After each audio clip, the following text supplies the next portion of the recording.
চিনি, রাহুল।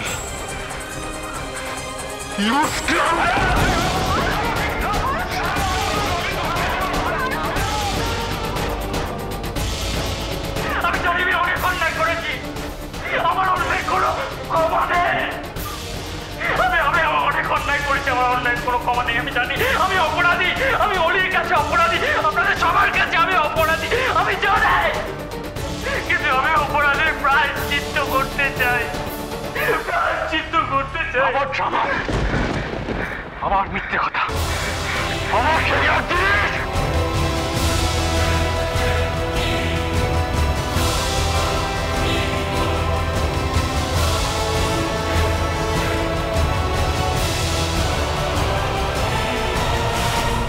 রাহুলের জন্য ওদিকে ফিরে পেয়েছি, এটাই সত্যি।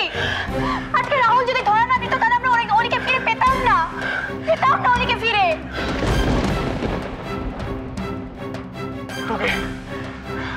তোকে ও কিডন্যাপ করেছিল, এটা সত্যি? হ্যাঁ, এটা সত্যি, কিন্তু এটার সাথে আর একটা সত্যি আছে, যে ও আমার কোনো ক্ষতি করেনি। একটা কথা আমি তোদের সবাইকে অনেকদিন ধরে বলতে চেয়েছি, কিন্তু বলতে পারি। সেটা হলো যে ওর সাথে আমার একটা সম্পর্ক ছিল, কিন্তু এখন বুঝেছি যে ওটা শুধু একটা ইনফ্যাচুয়েশন। আর রাহুল এখন সেটা বুঝেছে। ছোটবেলা থেকে মাথার উপরে কেউ ছিল না, কোনটা ভালো কোনটা খারাপ সেটা বোঝানোর মতো কেউ ছিল না। বিশ্বাস করুন আপনারা, আমি শুধু ছোটবেলা থেকে টাকা টাকা করে গেছি, শুধুমাত্র টাকা। ভেবেছি যে টাকাই আমাকে জীবনে সবকিছু দেবে, কিন্তু আমি ভুলছিলাম। তার জন্যই আমি অলিকে মিডিয়াম বানিয়ে ধনী হওয়ার স্বপ্ন দেখেছিলাম। আমি ভুল করেছিলাম। অলি আমাদের সবার ছোট, তাই আমাদের সবার চিন্তা ছিল ওকে নিয়ে, কিন্তু এবারে শিক্ষা সংস্কৃতি ওকে ঠিক ভুল বুঝতে শিখিয়েছে।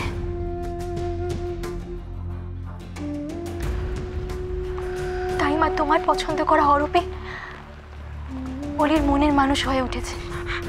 ডেসপারেট হয়ে গেছিলাম অলিকে পাওয়ার জন্য। অলি সেটা আগে বুঝেছে, আমি সেটা পরে বুঝেছি। আমার দেরি হয়ে গেছিল বুঝতে। তোমার এই দেরি করে বোঝা, এই দেরি করে বোঝার জন্য আমাদের অলি যে খাদের কিনারে গিয়ে দাঁড়িয়েছে সে সম্বন্ধে কোনো ধারণা আছে তোমার? আছে? এখন আছে। অলিকে পাওয়ার জন্য আমি মরিয়া হয়ে গেছিলাম। আমার মনের মধ্যে একটা জেদ চেপে বসেছিল যাতে আমি অলিকে পাই।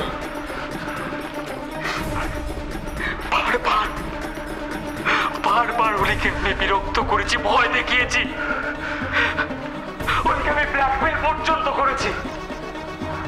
বিশ্বাস করো, কিন্তু কোনো লাভ হয়নি। ভেবেছিলাম অলিকে শাস্তি দেবো, এমন শাস্তি দেবো যে সারা জীবনও চলে পড়ে যাই।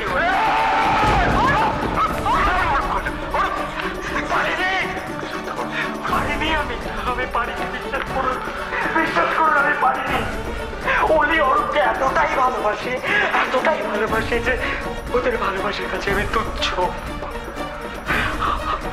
আমি অলিকে নিয়ে পালিয়ে গেছিলাম ঠিকই, কিন্তু আমি বুঝতে পেরেছিলাম যে অলি অরূপকে ভালোবাসে। সেখানে আমার কোনো জায়গা নেই, অলি আমাকে ভালোবাসে না। খুব হিংসা হয়েছিল তখন, জানো তো, যখন অলিকে দেখেছিলাম শুধুমাত্র তোমার কথা বলতে। ও তোমার জন্য মরতেও রাজি ছিল।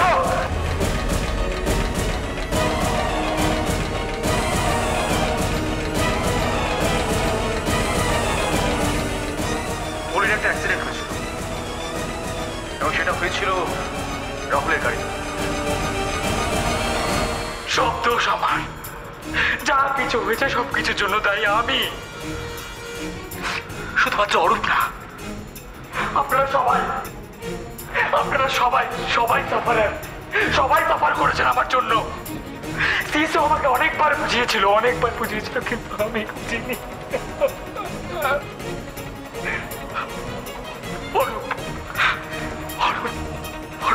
কাছে আমার একটা রিকোয়েস্ট আছে। অলিকে বলবো যে না প্লিজ, অলির কোনো দোষ নেই, অলিকে বলবো যে না আমার, প্লিজ আমার এইটুকুনি কথা তুমি দেখো প্লিজ। ঠিক আছে চল চল। বিশু,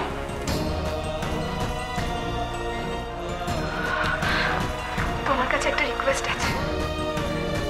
রাহুল যেমন নিজের ভুলটা বুঝতে পেরেছে, তেমনি আমিও ওকে একটু একটু করে পাল্টাতে দেখেছি বিশু।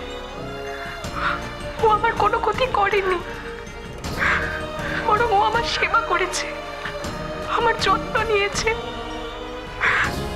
তুমি একটু দেখো বিশু, ওর যেন খুব কঠিন শাস্তি না হয়, প্লিজ।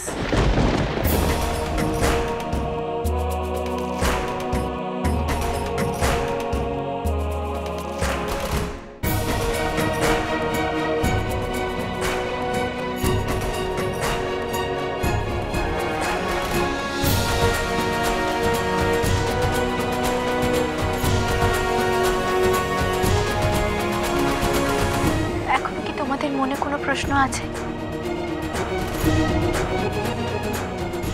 থাকলে দয়া করে এখন করুন।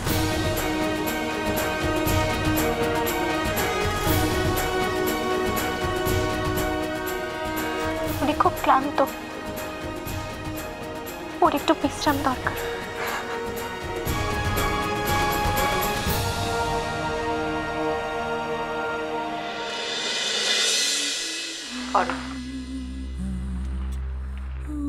অলিকে নিয়ে ঘরে যাও, যাও।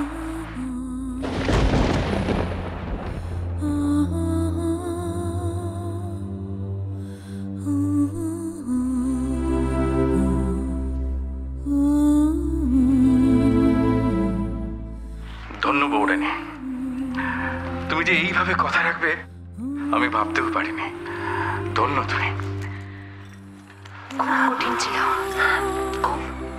কিন্তু জানো বড়, আমার না বিশ্বাস ছিল ও যখন বলেছে তখন ঠিক করবে, ঠিক পারবে ফিরিয়ে আনতে।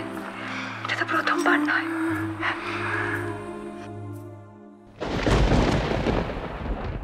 চট জলদি হ্যাপি এন্ডিংও হয়ে গেল। রাহুলের মতো টিটিয়া ছেলে পাল্টে গেল, কনক এরকম একটা কাজ করে দেখালো। কিন্তু কিন্তু কি করে? কি হবে এখন? কি আর হবে মা, আমি যখনই কিছু না কিছু একটা প্ল্যান করি বাসা তো উল্টেই যায় না। কিছু বললে দিদিভাই? কনক, কনক, আমি তোর প্রশংসাই করছিলাম কনক। সত্যি মানে এত কম সময়ের মধ্যে তুই এত বড় একটা কাজ করতে পারলি। সত্যি কনক, আমি খুব গর্বিত, তাই না মা বলো? হ্যাঁ হ্যাঁ, সত্যি রে কনক, এত কঠিন কাজ তুই করলি কি করে রে মা? ভগবান আছেন মামি, উনি পথ দেখিয়েছেন। তবে প্রশংসা কিন্তু তোমারও প্রাপ্য দিদিভাই, কারণ অবদান তোমারও কম নয়। আমারও? আমি আবার কি করলাম রে? তুমি শর্ত না রাখলে ওলিকে আমরা ফিরেই পেতাম না।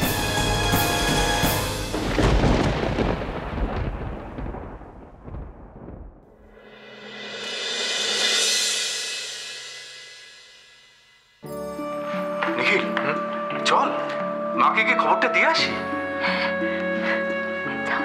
হ্যাঁ চল, সবকিছু মিটে গেছে জানলে মা একটু একটু অন্তত শান্তি পাবে। চল চল চল। দাঁড়াও কাকু, সব এখনো মিটে যায়নি।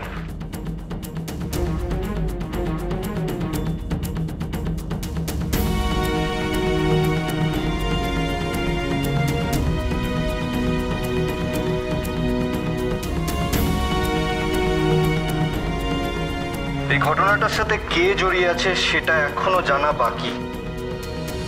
গৌরানী যখন নিজের কথা রেখেছে তখন এটাও আমাদের জানাটা দরকার যে এই ঘটনার সাথে কি আদৌ গৌরানী জড়িয়ে আছে নাকি অন্য কেউ।